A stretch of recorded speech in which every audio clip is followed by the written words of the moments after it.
네, 안녕하세요. 손민규 변리사입니다. 오늘은 전문직 논술형 시험의 사례형 유형에 대해서 어떻게 목차를 구성해야 되는지 말씀드리겠습니다. 합격자들의 답안지가 전부 다 다른 만큼 논술형 시험에서의 목차에 있어서 완벽한 정답은 없다고 생각합니다. 하지만 정답의 뼈대를 이루는 목차는 다음과 같다고 생각합니다. 바로 이론, 사례의 적용, 그리고 결론입니다. 왜 이러한 목차를 가져야 하는가에 대해서 좀 말씀을 드려보면은 여러분들 판결문 보신 적 있으신가요? 판결문은 판사가 작성하죠. 제가 방금 말씀드린 이 목차는요, 판결문의 기본을 이루는 목차입니다. 대부분의 판결들이 이 사실관계, 이론, 사례의 적용, 그리고 마지막으로 결론, 이러한 목차로 구성되어 있습니다. 대부분의 판결들이 이 틀에서 벗어나지가 않습니다. 그렇기 때문에 이 목차가 가장 깔끔하면서도 논리의 전개에 있어서 가장 이상적인 목차라고 볼 수가 있고요. 그리고 논술형 시험에서 법학 과목에 있어서는 뭐 말할 필요도 없겠죠. 판결문 마지막에 보면요, 이 판결문을 작성한 판사 이름을 적게 되어 있습니다. 그만큼 판사들이 책임감을 갖고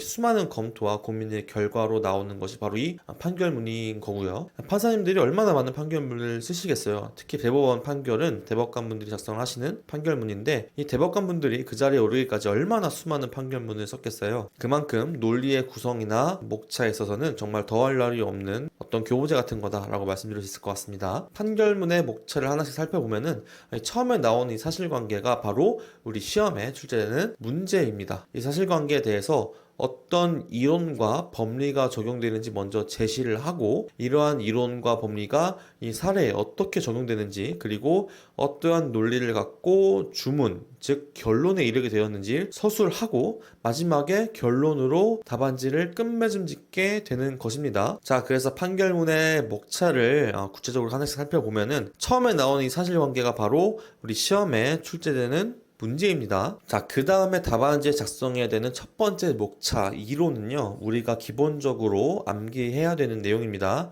제가 말씀드렸죠. 논술형 시험에서 암기는 그 시험을 응시할 수 있는 자격이나 티켓에 불과합니다. 툭 치면 줄줄 나올 정도로 이 이론은 암기가 기본 베이스입니다. 암기가 다 됐다고 해서 그 시험에 합격할 수 있는 것은 아닙니다. 자, 여기서 이론이라 하면요, 어떠한 기본서에 나와 있는 내용이 될 수도 있고요, 조문이 될 수도 있고, 이전에 판결에 나왔던 판결에서의 법리가 될 수도 있습니다. 자, 그 다음 목차인 사례의 적용은요, 흔히 사안포섭이라고 불리는 것인데, 이 사례의 적용은 굉장히 중요한 목차라고 볼 수 있습니다. 이 사례의 적용은 앞서 제시한 이론이나 법리 등이 해당 문제의 사실관계에 잘 적용을 해서 어떤 식의 논리 구성을 갖고 어떻게 정답으로 도출될 수 있는지 그 논리 전개 과정을 기재해주는 부분입니다. 말 그대로 사례의 이론을 적용하되 문제에 나와 있는 지문과 추가적인 내용들을 최대한 풍부하게 작성을 해줘야 되는 거고요. 그렇기 때문에 이 사안포섭의 비중은 앞선 그 이론보다는요, 비중을 훨씬 더 높여서 적는 것을 추천드립니다. 출제자 입장에서요, 가장 중점적으로 보는 부분이 바로 이 사례의 적용입니다. 출제자는 이론에 대해서는 응시자가 당연히 알고 있을 거다라고 생각을 기본적으로 바탕에 깔고 있고요.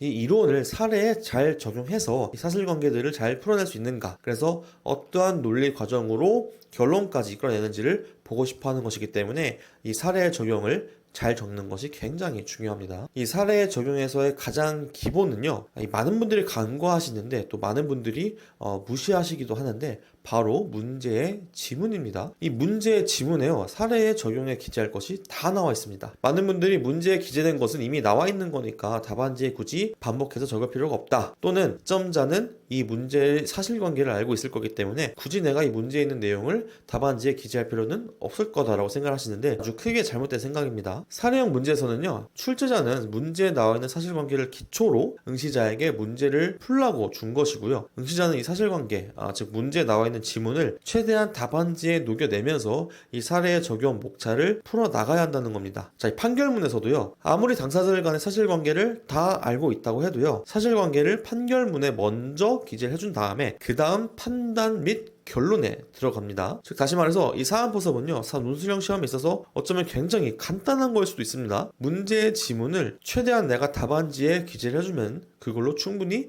좋은 점수를 받을 수 있다는 것이죠. 문제의 지문은 출제자가 답안지에 쓰라고 떠먹여 준 거나 다름이 없습니다. 그런데 이를 기재하지 않거나 기재하지 않고 생략하고 출제자가 안다고 전제한다는 것은 밥 안 먹겠다고 숟가락 부러치는 것과 다름이 없습니다. 자, 지금 보시는 문제는 제가 변리사 시험 합격했을 때 상표법 3번 문제인데요. 여기 나와 있는 노란색과 주황색으로 음영 표시된 부분이 답안지에 기재될 수가 있는 부분이고 또 기재되어야 되는 부분입니다. 논술형 시험 보신 분들 아시겠지만 이 노란색과 주황색 음영 표시를 답안지에 쓴다면요, 이 분량이 정말 어마어마하게 많이 나옵니다. 사실상 사례 적용 목차만으로도 우리 산인공 답안지 있죠, 이 한 페이지 정도는 거뜬하게 쓸 수 있는 정도입니다. 즉 사실관계로만 한 페이지 가까이를 답안지에 적을 수 있다는 거고, 사례 적용은 법리를 사례에 적용하는 거잖아요. 사실관계에 적용하는 거기 때문에 이 문제 지문을 기본으로 법리나 조문 그리고 이전 판례의 법리 등을 적용한다면은 답안지 양은 굉장히 늘어날 수밖에 없습니다. 여기에 부가적으로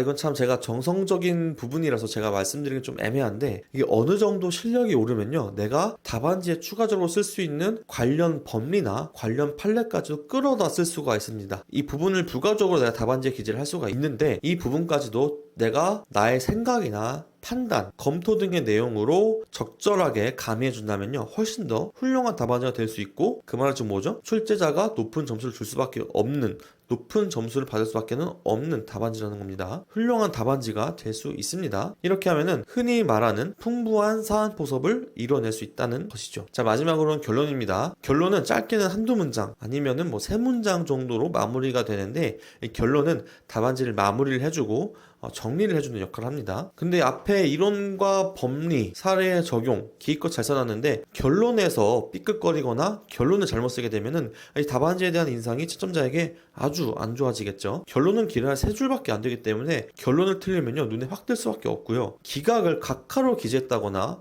심결을 판결이나 심결로 기재했다거나 혹은 전부 인용을 일부 기각, 이런 식으로 잘못 기재한다면요, 내가 충분히 받을 수 있는 점수인데, 그리고 내 실력은 그 점수를 받기에 충분한데 점수를 받을 수 없다는 겁니다. 이는 치명적인 실책으로 이어지고 합격과 불합격에도 굉장히 큰 영향을 미칠 수가 있습니다. 여담으로 제가 변리사 2차 시험 첫 번째 응시했던 동차 때 제가 평균 0.44점 차이로 떨어졌는데, 채점 결과 통계를 보니까요, 0.1점당 합격선 근처에 10명씩 몰려있더라고요. 1.1점이 굉장히 소중한 시험이 바로 이 논술형 시험입니다. 그렇기 때문에 결론까지 정확히 기재를 해서 답안지를 잘 마무리하고 잘 마무리할 수 있도록 신경 써서 기재해 주셔야 됩니다. 이 결론 부분은 내가 몰라서 틀린다기보다는요, 뭔가 뭐에 홀려서 잘못 쓴 분들이 간간히 있습니다. 이 부분 주의하셔가지고 답안지 끝까지 잘 작성해 주셔야 됩니다. 네, 이상 논술형 시험에 대한 목차에 대해서 말씀드렸는데요. 앞으로도 공부법과 관련된 좋은 영상들 올릴 테니까요,